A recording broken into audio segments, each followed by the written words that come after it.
Bulan Oktober kemarin gue baca 5 buku, 1 cerita online, dan 1 manga. Apa aja judulnya dan bagaimana pula review singkat dari masing-masing judul? Ikutin terus videonya. Hey fellas, welcome back to my YouTube channel. My name is Saya. Kita kembali dengan video monthly wrap up di mana gue akan membagikan rangkuman atau review singkat dari setiap judul buku dan komik yang dibaca di bulan tersebut. Untuk kasusnya video ini adalah sepanjang bulan Oktober kemarin, dan gue akan urutin dari mulai judul-judul yang dapat rating paling rendah sampai yang dapat rating paling tinggi. Jadi tanpa berlama-lama lagi langsung aja kita mulai videonya. Pertama itu gue baca ini dia, Berries dan Bullies yang ditulis oleh Arsy Mentari. Ini genrenya lebih ke fiksi kontemporer, bercerita tentang tokoh utamanya Kenzi yang ingin mencari tahu penyebab sebenarnya dari kematian kakak perempuannya 5 tahun lalu. Kalau lihat gambar sampulnya yang menampilkan koin-koin emas ini ya, terus juga judulnya yang bawa-bawa istilah perdagangan pasar modal, orang mungkin akan mengira kalau novel ini tuh berkutat di seputar investasi. Tapi ternyata bukan. Tentang misteri pembunuhan? Mungkin ya. Gue pribadi agak bingung sama konflik utama dari cerita di sini karena ada terlalu banyak hal gitu yang dibahas oleh penulisnya. Mulai dari Kenzi yang cari tahu penyebab kematian kakak perempuannya, Kenzi yang pengen balikan ke mantannya, Kenzi yang pengen tahu keadaan ibunya setelah bercerai dari ayahnya, Kenzi yang ingin membuktikan diri kepada ayahnya bahwa dia bisa hidup mandiri. Semuanya itu dimasukin ke dalam ceritanya, terus tanpa ada klimaks dari konflik tersebut, tahu-tahu gue udah ketemu sama penyelesaiannya. Belum lagi pemakaian kalimat di sini tuh menurut gue boros, tanpa ada kontribusi berarti ke dalam cerita maupun estetika narasi secara keseluruhan. Jadi kayaknya untuk judul yang satu ini gue cuma bisa kasih rating 2 dari 5 bintang. Sepertinya memang cerita ini bukan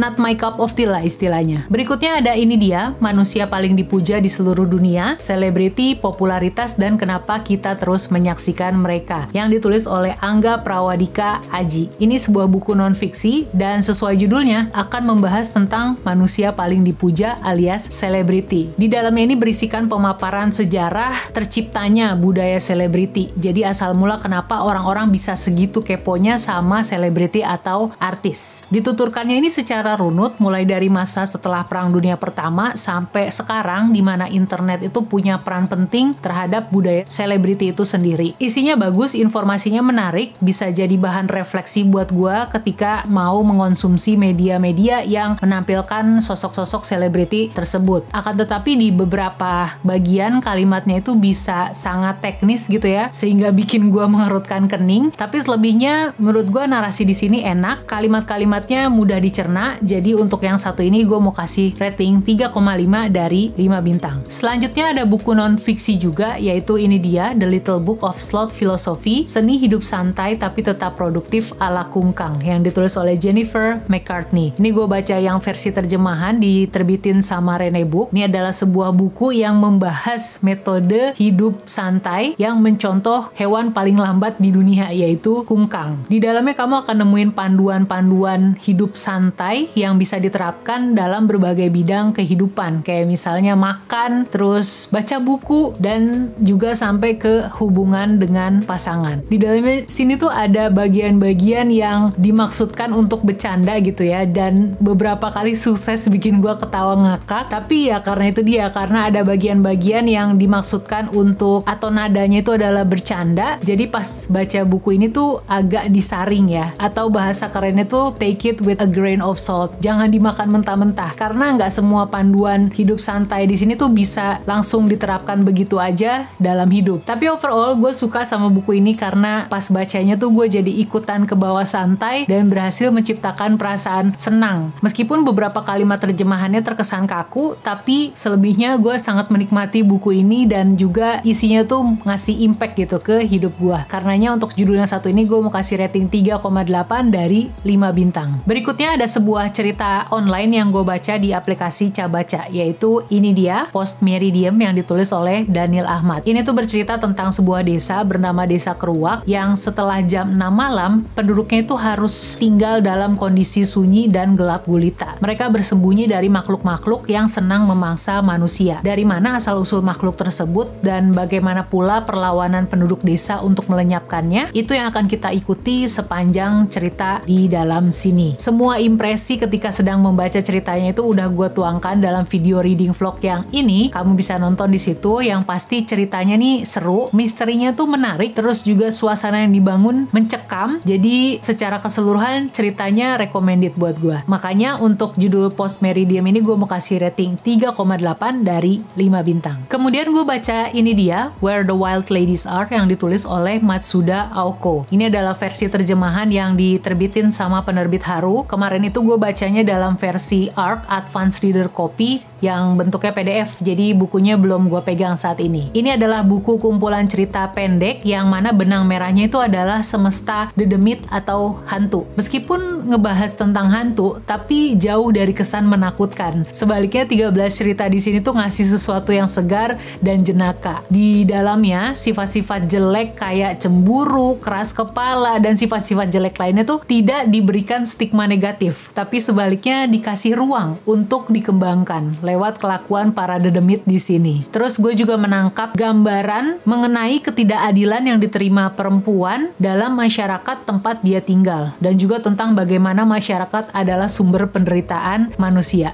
Gue suka banget sama cerita-cerita di sini, makanya untuk judul yang satu ini gue mau kasih rating 4 dari 5 bintang. Lanjut gue baca ini dia, The Chalkman, yang ditulis oleh CJ Tudor. Ini adalah versi terjemahan yang diterbitin sama penerbit Alex Media. Bercerita tentang tokoh utamanya, Eddie Adams, yang menerima sebuah surat berisikan orang-orangan kapur. Temen geng sepermainannya waktu kecil dulu, semuanya juga pada dapat surat yang sama. Mereka pikir, ini cuma ulah orang iseng aja. Sampai salah satu dari mereka kehilangan nyawa. Dari situ Eddie berpikir jangan-jangan ini ada hubungannya dengan kejadian waktu mereka kecil dulu, di mana mereka tuh nemuin mayat termutilasi setelah dituntun sama kode-kode berupa orang-orangan kapur. Nah, itu yang akan kita ikuti dalam cerita ini. Buku ini juga udah gue bahas panjang lebar di video reading vlog yang ini ya, kalau bisa nonton di situ. Yang pasti gue suka sama misterinya, gue suka sama cara penulis menciptakan cliffhanger di setiap ending bab. Karenanya untuk judul yang satu ini gue kasih rating 4 dari 5 bintang. Berikutnya itu gue baca satu manga, yaitu ini dia, Uzumaki, karyanya Junji Ito. Di dalamnya sini berisikan 20 chapter. Ini tuh bercerita tentang satu kota bernama Kurozucho yang dikutuk. Penduduknya tuh terobsesi sama spiral. Kita akan ngikutin cerita mulai dari chapter pertama di mana kotanya tuh masih baik-baik aja sampai ke chapter terakhir di mana kotanya itu hancur lebur akibat kutukan dan juga obsesi penduduknya terhadap spiral. Semua kejadian-kejadian aneh dalam masing-masing chapter atau masing-masing ceritanya itu berhubungan dengan bentuk spiral. Manga ini juga udah gue bahas ya panjang kali lebar di video reading vlog yang tadi, kalau bisa nonton di situ. Yang pasti ini bagus, makanya gue mau kasih rating 4,5 dari 5 bintang. Total ada 7 judul yang gue baca di sepanjang Oktober kemarin. 5 ada bentuk fisiknya, buku fisiknya. 1 adalah cerita online dan 1 lagi dalam bentuk PDF. Dan yang paling favorit adalah manga Uzumaki. Dan kemarin di video reading vlog yang bahas manga ini ada yang ngerekomenin gue untuk lanjut baca Tomie gitu ya. Jadi ya doakan aja semoga gue bisa beli mangganya Tomie, baik yang versi Inggris ataupun versi terjemahannya, karena katanya bakal ada versi terjemahannya juga gitu akhir tahun. Jadi ya kita tunggu aja bareng-bareng. Gimana dengan kamu? Udah baca berapa judul nih di bulan Oktober kemarin? Bisa komen di bawah ya. Dan untuk video wrap up bulan-bulan sebelumnya bisa ditonton di sini dan juga di sini. Sebelumnya jangan lupa like video ini kalau kamu suka, subscribe juga ke channel ini supaya nggak ketinggalan setiap kali gue upload video. Dan kita ketemu di sini dan juga di sini. See ya!